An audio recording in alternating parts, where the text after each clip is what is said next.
¿Cómo están? Muchas gracias por acompañarnos en esta nueva edición de Entrevistas CNN. Estamos en pleno verano, ya se están sintiendo las altas temperaturas y es importante también saber qué se puede hacer en caso de alguna emergencia debido precisamente a las olas de calor, a la exposición prolongada también al sol y en grupos que también son bastante sensibles de la población, como por ejemplo los niños, ¿no? Así que para abordar un poco ese tema, que seguramente también nos va a acompañar durante el resto de este verano, vamos a tomar contacto de inmediato con nuestro siguiente entrevistado. Él es el doctor Jaime Valderas, pediatra, miembro del directorio de la Sociedad Chilena de Pediatría, a quien ya vamos a ver prontamente ahí en la pantalla para poder comenzar con esta conversación. A ella lo vemos, doctor. Muchas gracias por acompañarnos en esta edición. A ustedes por la invitación. Doctor, primero que todo me gustaría que hiciéramos algunas distinciones en relación, por ejemplo, a de qué hablamos cuando hablamos de una ola de calor, porque sabemos que las altas temperaturas ya en el verano se están sintiendo, hemos tenido temperaturas incluso por sobre los 30, 32 grados, entonces también importante hacer un poco esa distinción entendiendo que estamos en una época estival, la gente también sale a vacacionar, con los niños probablemente también en balnearios, piscinas. Cuéntenos un poco sobre el tema de este concepto de la ola de calor. El concepto de ola de calor es más bien meteorológico, que significa que son, si mal no recuerdo, 3 o 4 días de una temperatura por sobre el promedio habitual. Uh-huh. El tema de esto, más allá de que si es o no ola de calor, incluso los problemas de salud asociados tienen más que ver con la temperatura misma, más que si esta temperatura se da por muchos días. ¿Ya? Ajá. O sea, basta, no sé, que en una tarde tengamos una temperatura sobre 32, 33 grados para que se generen los riesgos de tener algún problema asociado al calor. ¿Cuáles son estos principales problemas, doctor? Sabemos, por ejemplo, que también está este otro concepto del golpe de calor que ya está más vinculado a estar expuestos, por ejemplo, a altas temperaturas y cómo esto afecta también entendiendo que hay distintos grupos de la población que quizás podrían estar más en riesgo. Claro.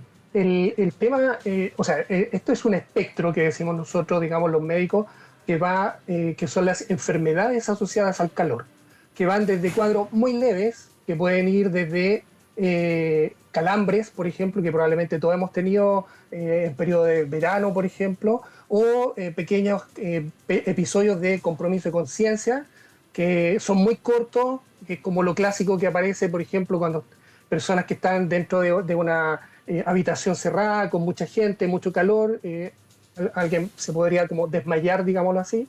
Eso es como los cuadros más leves. Y podemos llegar al otro extremo, que es el golpe de calor, que es un cuadro gravísimo, que está asociado a mortalidad. Y se dice que incluso los pacientes que tienen golpe de calor pueden llegar hasta tener entre un 20 y un 60% de riesgo de morir. Por lo tanto, es un cuadro muy grave. Y dependiendo del grupo de riesgo, este riesgo de mortalidad incluso puede ser mayor. Uh-huh. En ese sentido, doctor, los grupos de riesgo podrían ser, por ejemplo, los niños, también las personas mayores. ¿Hay otro grupo, por ejemplo, al que hay que ponerle quizás un poco más de atención, entendiendo la gravedad que significa también la exposición a las altas temperaturas? Como bien dices tú, en realidad los dos extremos de la vida son los grupos de mayor riesgo y probablemente los adultos mayores más aún que los niños, ¿ya? Uh-huh. Los otros grupos que también, son de riesgo son, independientes de la edad, personas que tengan enfermedades crónicas, personas que tienen disminuida su capacidad de autonomía, digámoslo así, pacientes que están postrados, o que por alguna enfermedad neurológica no tienen la capacidad, por ejemplo, de poder comunicarse. Ese grupo de personas también tiene más riesgo de hacer el golpe de calor. Y un grupo también muy especial, las embarazadas, uh-huh. ¿Ya? Que incluso en el caso de las embarazadas, el aumento de la temperatura está incluso asociado a parto prematuro. Ahí entonces también otro factor a tener en consideración. Doctor, ¿cuáles son los síntomas de un golpe de calor? Por ejemplo, sabemos que si es que hay una exposición, por ejemplo, que no tiene que ser necesariamente de varios días, como ya lo hablábamos un poco también al principio, basta solamente con que haya, por ejemplo, una tarde o una media jornada expuestos a altas temperaturas. ¿Cuáles son los principales síntomas a los que quizás deberíamos ponerle un poco más de ojo para poder ir tomando quizás medidas a tiempo al estar frente a un golpe de calor? Claro. Ahora, importante, digamos, aclarar de que para que se produzca el golpe de calor, a veces bastan minutos u horas no más de exposición. No es necesario una tarde completa, ¿ya? Ya. Llevémoslo, por ejemplo, al extremo de, digamos, casos que son por todos conocidos de niños o incluso adultos que quedan encerrados en un auto, por ejemplo, Mm. expuestos al sol. La temperatura puede llegar a más de 50 grados en menos de 15 minutos. Y ese periodo perfectamente puede presentarse el golpe de calor. Entonces va a depender de las condiciones de la persona y de la intensidad de la temperatura para que esto se dé.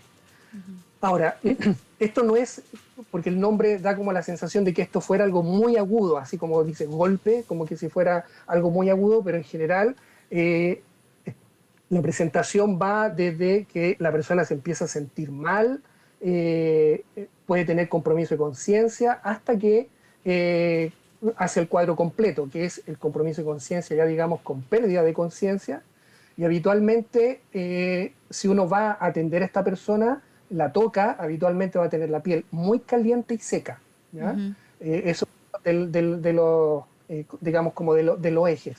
Y si uno le toma la temperatura, va a tener más de 40 grados, que son, digamos, como los criterios para poder hacer el diagnóstico. Claro. Pero en general aquí la idea es no llegar a esto, ¿ya? Ujú. Sino que la idea es poder cortar esta seguidilla de eventos cuando está empezando, digamos.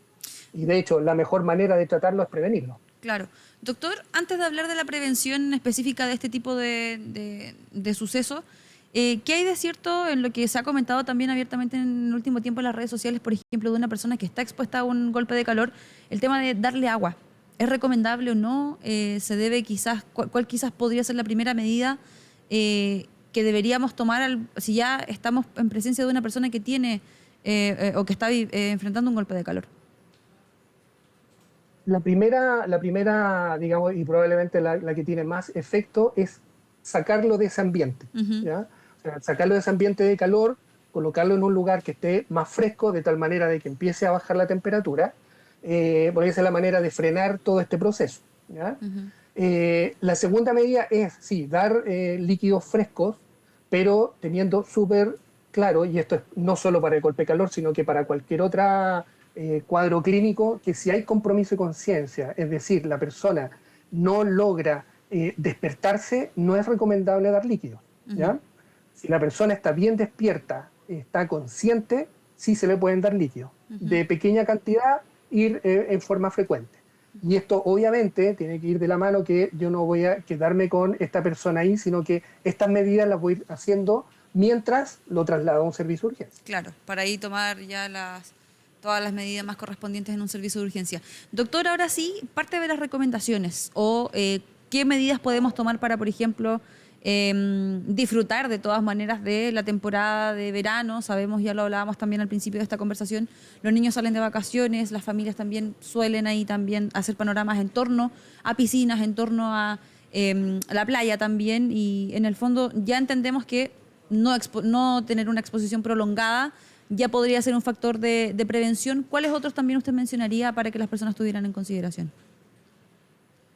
La otra consideración es evitar la exposición en los horarios que son de mayor temperatura. Estamos Ujú. hablando desde las 11 de la mañana, mediodía, hasta las 5 o 6 de la tarde.